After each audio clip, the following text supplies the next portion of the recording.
Γεια σας, καλώς ήρθατε στο κανάλι μου. Είμαι η Λένα Σεπτέμβρη.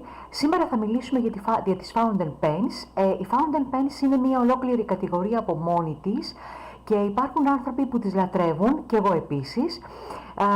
Οι Fountain Pens είναι αυτές εδώ, που είναι είτε ανώνυμες είτε επώνυμες, και σήμερα θα ξεκινήσουμε λιγάκι για αρχάριους για να σας δείξω πώς μπορείτε να πάρετε Fountain Pen, πώς να την διαλέξετε, πώς να τη γεμίσετε. Στην πορεία θα έχουμε πολλά μαθήματα για τις Fountain Pens, πολλές παρουσιάσεις από διάφορες Fountain Pens και θα δούμε πάρα πολλά στο μέλλον.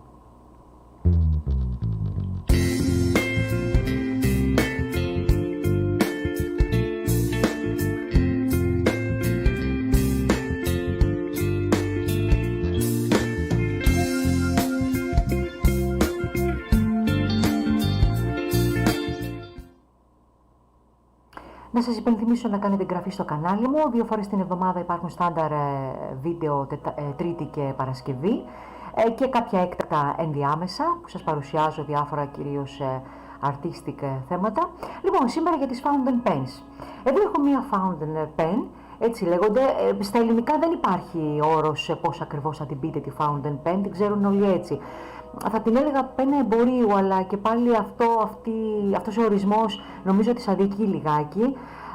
Πένα εμπορίου θα την έλεγα γιατί μπορεί να τη βρει οποιοσδήποτε στο εμπόριο και απευθύνεται σε όλους. Δεν είναι σαν τις πένες καλλιγραφίας που τις χρησιμοποιεί κάποιος κυρίως για επαγγελματικούς λόγους και δεν τις χρησιμοποιεί καθημερινά. Εδώ οι Fountain Pens τις έχετε συνεχώς μαζί σας. Είναι ένα υπέροχο δώρο να το κάνετε σε παιδιά για να μαθαίνουν, σε κάποιους φίλους, σε κάποιους συναδέλφους, επαγγελματίες. Είναι ένα δώρο που το εκτιμούν όλοι και όσες πένες και να έχουν είναι ευτυχισμένοι να τις έχουν. Υπάρχουν επίσης άνθρωποι που κάνουν συλλογή από πένες, υπάρχουν εκθέσεις στο εξωτερικό με πένες, λέγονται pen shows, που υπάρχουν άνθρωποι που έχουν αμέτρητες χιλιάδες πένες στη συλλογή τους και τις παρουσιάζουν. Γενικά η πένα είναι ένα αντικείμενο πόθου, ένα αντικείμενο στάτους και βλέπετε σε πάρα πολλές εταιρείες τα στελέχη έχουν πένα και υπογράφουν. Εν πάση περιπτώσει, είτε είστε στέλεχος είτε όχι, είναι ένα πάρα πολύ όμορφο εργαλείο γραφής. Θα το δούμε στο μέλλον εκτενέστερα, θα παρουσιάζω πολλές πένες γιατί έχω και εγώ κάποιες στη συλλογή μου, κάποιες άλλες που βρίσκω, θα σας τις παρουσιάζω. Είναι ένα πολύ ωραίο κεφάλαιο και για όσους από εσάς δεν θέλετε να ασχοληθείτε επαγγελματικά με την καλλιγραφία, θα υπάρχει και αυτή η ενότητα για εσάς για να παρουσιάζω πένες, reviews κτλ. Σήμερα αυτό το βίντεο είναι περισσότερο για αυτούς που δεν έχουν πάρα πολύ σχέση με τις πένες, τους αρέσουν ή που θα ήθελαν να πάρουν κάποια πένα αλλά δεν ξέρουν πώς να τη χρησιμοποιούν, και θα είναι ουσιαστικά ένα βίντεο εισαγωγής στις Fountain Pens. Λοιπόν, για να δούμε τι έχω εδώ. Έχω λοιπόν αυτή την πένα που σας είχα δείξει πριν. Αυτή η πένα είναι ουσιαστικά μία ανώνυμη, δεν είναι γνωστής εταιρείας. Είναι τυρκουάζ, λίγο ο φωτισμός μας τα χαλάει σήμερα, θα το φτιάξουμε αυτό την επόμενη φορά ελπίζω. Λοιπόν, είναι τυρκουάζ, μπορεί να φαίνεται μπλε αλλά είναι τυρκουάζ. Αυτά τα νερά που βλέπετε και κάνει πάνω, στην ορολογία των Fountain Pens λέγεται marble, γιατί είναι σαν μάρμαρο. Υπάρχουν πάρα πολλά σχέδια Fountain Pens. Θα βρείτε φοβερά, καταπληκτικά σχέδια. Υπάρχουν οι Fountain Pens που είναι limited edition, περιορισμένης έκδοσης. Θα τα πούμε αυτά στην πορεία όλα αυτά. Ας μην σας βάλω στα βαθιά από τώρα. Σήμερα απλά θα σας δείξω έτσι πιο εισαγωγικά. Λοιπόν, εδώ έχουμε λοιπόν την πένα αυτή. Θα σας την ανοίξω την πένα να δείτε πώς τη γεμίζουμε και από τι αποτελείται. Λοιπόν, εδώ θα δείτε το καπάκι της, το οποίο το καπάκι στη συγκεκριμένη πένα ξεκουμπώνει. Υπάρχουν κάποιες Fountain Pens οι οποίες ξεβιδώνει το καπάκι τους. Δεν είναι πολύ χρηστικές, από την άποψη εμένα με εκνευρίζει να κάθομαι να ξεβιδώνω εκείνη την ώρα το καπάκι, προτιμώ να την ανοίγω. Οπότε βλέπετε το καπάκι της είναι εδώ. Εδώ θα δούμε τη μύτη και εδώ είναι ουσιαστικά όλο αυτό είναι το σώμα της πένας. Έτσι, η μύτη είναι αυτή Και όταν την ανοίξουμε, θα δείτε το εσωτερικό της, που και αυτό σπάει σε κομμάτια. Και ανοίγουμε το σώμα της πένας που είναι εδώ, που μπαίνει το πιστόνι. Αυτή είναι η μύτη της πένας, που η μύτη της πένας έχει μεγέθη, είναι από extra fine, ξεκινάει πολύ πολύ λεπτή, fine, medium, broad και extra broad πολλές φορές. Βέβαια τα πιο συνηθισμένα μεγέθη είναι fine, medium, broad. Το fine είναι το λεπτό, το medium το πιο μεσαίο, το broad είναι αυτό που κάνει τις πιο χοντρές γραμμές. Εμένα με βολεύει περισσότερο το medium και το fine. Ανάλογα βέβαια και την πένα, υπάρχουν δηλαδή πένες που σας γράφουν ότι είναι medium, αλλά όταν γράψετε η αίσθηση είναι σαν broad, δηλαδή είναι σαν να γράφει χοντρά. Δεν έχει σημασία αυτό και τόσο, βέβαια εσάς σας ενδιαφέρει να γράφετε. Σίγουρα όποια πένα και να έχετε στη συλλογή σας, όποιο μέγεθος και να είναι, δεν παίζει και τόσο μεγάλο ρόλο αν δεν γράφετε και πολύ με αυτή, γιατί οι περισσότεροι, μην νομίζετε, τις βάζουμε στη συλλογή μας και δεν τις χρησιμοποιούμε. Αυτό εδώ είναι το πιστόνι, το οποίο το πιστόνι το γεμίζουμε με μελάνι. Εναλλακτικός τρόπος για να γεμίσετε την πένα σας είναι και η αμπούλα.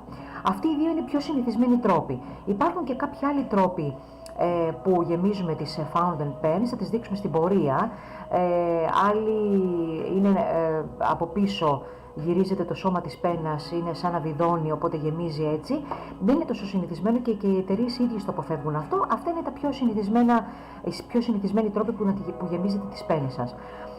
Η αμπούλα βολεύει πάρα πολύ όταν πάτε κάποιο ταξίδι, έχετε πολλές αμπούλες μαζί σας και γράφετε και δεν αναγκάζεστε να κρατάτε μπουκαλάκι μελάνης μαζί. Εδώ είναι η μελάνη της καραντάς, ένα μπουκαλάκι που το έχω, από αυτό το μπουκαλάκι γεμίζουμε με το πιστόνι.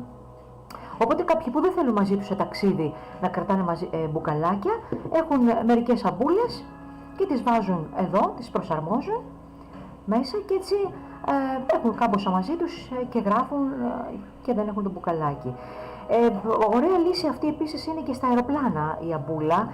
Θα σας πρότεινα όταν ταξιδεύετε με αεροπλάνο να μην έχετε την πένα σας γεμάτη, ειδικά με το πιστόνι, γιατί με την συμπίωση-αποσυμπίωση στο αεροπλάνο μπορεί, αν είναι γεμάτο το πιστόνι, να αχυθεί στο σακάκι σας, στο ποκάμισό σας, μέσα στην τσάντα σας, να αχυθεί το μελάνι, οπότε καλύτερα να μην έχετε γεμάτη την πένα όταν ταξιδεύετε και έτσι ίσως να είναι καλύτερα να έχετε την αμπούλα μαζί σας.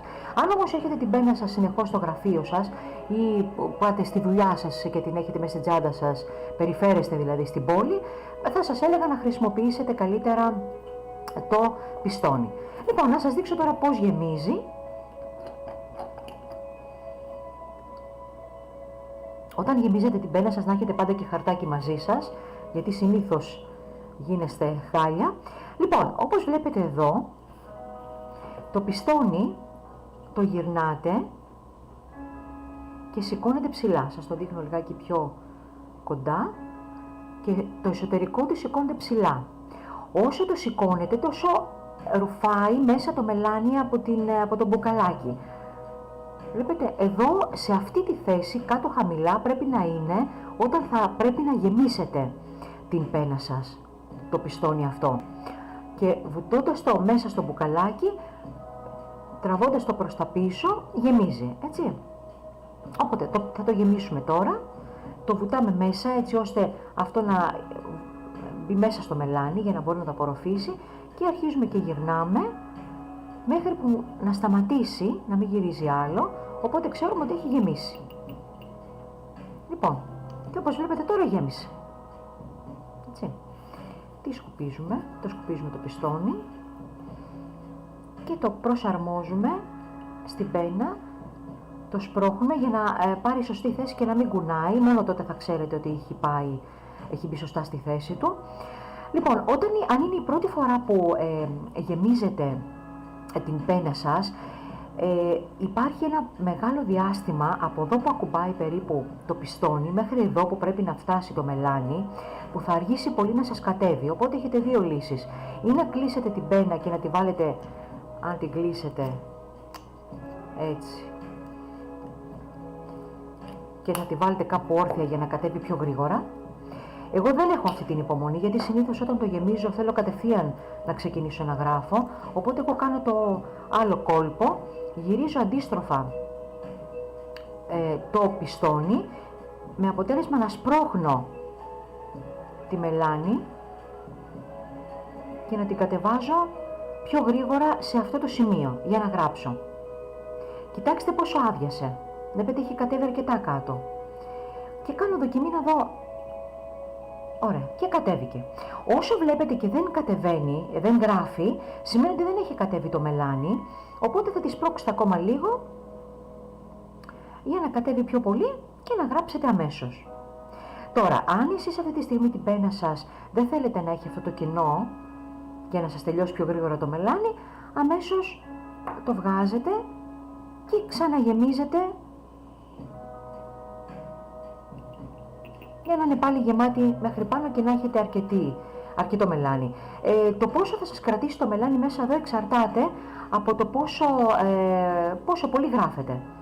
Λοιπόν, να την κλείσουμε τώρα, να κάνουμε μια δοκιμή. Το βιδώνετε λοιπόν. Προσέχετε πάντα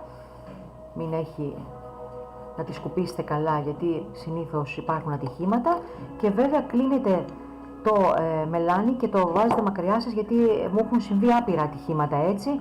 Σπρώχνω το μπουκαλάκι, πέφτει κάτω. Λοιπόν, και κάντε τώρα δοκιμή και βλέπετε πώς γράφει η πένα. Τώρα ας γράψω λίγο με την πένα, να δούμε πώς γράφει η συγκεκριμένη. Είναι μια ανώνυμη πένα αυτή, η οποία είναι πάρα πολύ οικονομική. Οι πένες, να ξέρετε, ξεκινάνε από πολύ χαμηλές τιμές και φτάνουν μέχρι εκατομμύρια.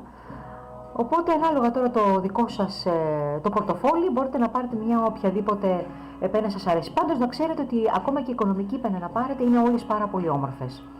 Λοιπόν, για να δούμε λίγο, να γράψω λίγο μικρά γράμματα.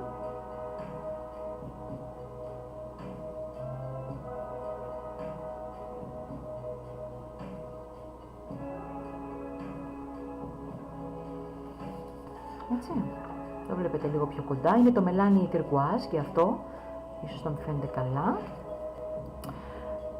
Και να γράψω λιγάκι πιο μεγάλα.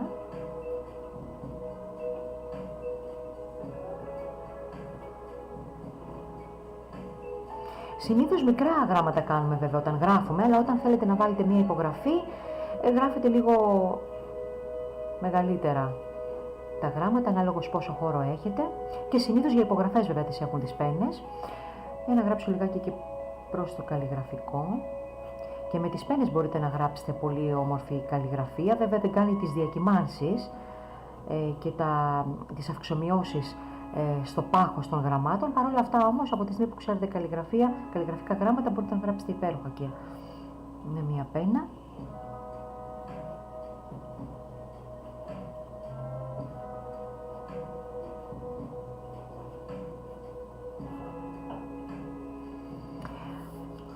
Γράφει πάρα πολύ όμορφα, δεν κάνει διακοπές. Σπανίως μπορεί να γίνει διακοπή στα γράμματα μιας πένας. Συνήθως αυτό συμβαίνει αν δεν έχει κατέβει πολύ καλά το μελάνι ή αν κάνουμε μια πολύ απότομη κίνηση και δεν προλαβαίνει να τρέξει το μελάνι. Έτσι, οπότε, αλλά και πάλι εδώ βλέπω ότι μια χαρά γράφει. Πάση περιπτώσει θα το δείτε όμως και αυτό. Κλείνετε την πένα σας και την έχετε μαζί σας. Λοιπόν, αυτό όσον αφορά σήμερα τις Fountain Pens, ήταν ένα πάρα πολύ εισαγωγικό μάθημα το σημερινό, για να δείτε πώς θα τη γεμίσετε, πώς θα γράψετε, κόλπο για να κατεβάσετε το μελάνι πιο εύκολα. Στα επόμενα μαθήματα, στα επόμενα βίντεο θα μιλήσουμε για το πώς θα καθαρίζετε την πένα σας, πώς θα τη συντηρείτε, αν δείτε κάποιο πρόβλημα τι μπορείτε να κάνετε. Θα μιλήσουμε για limited edition pens, θα σας δείξω κάποια σχέδια σε κάποιες εταιρείες, από διάφορες εταιρείες να σας παρουσιάσω. Είναι ένα ανεξάντλητο κεφάλαιο οι Fountain Pens, είμαι λάτρης των πενών αυτών, και θα σας πρότεινα, ακόμα και αν δεν κάνετε μαθήματα καλλιγραφίας ή αν δεν είστε καλλιγράφοι, να ξεκινήσετε να παίρνετε πένες. Είναι ένα πάρα πολύ ωραίο χόμπι, το οποίο τα τελευταία χρόνια είναι και οικονομικό. Δεν είναι ακριβό τα τελευταία χρόνια, και μάθετε και τα παιδιά σας, τους φίλους σας, να τους πηγαίνετε δώρο πένες, θα το εκτιμήσουν πάρα πολύ, και είναι μια καλή ευκαιρία να ξεκινήσετε και εσείς συλλογή και οι φίλοι σας τη δική τους τη συλλογή. Λοιπόν, σας υπενθυμίζω να κάνετε την εγγραφή στο κανάλι σας, subscribe, δίπλα στο κουμπάκι με την εγγραφή υπάρχει το καμπανάκι, αν θα το πατήσετε σας ενημερώνει το YouTube για τα καινούργια βίντεο που ανεβαίνουν. Αν έχετε κάποιες απορίες ή αν θέλετε κάτι να με ρωτήσετε σχετικά με τις fountain pens, στα σχόλια κάτω χαμηλά, οπότε θα μου δίνετε και εμένα το έναυσμα να ασχοληθώ στο μέλλον με κάποιο θέμα που απασχολεί και θέλετε να μάθετε και εσείς. Μέχρι την επόμενη φορά, γεια σας!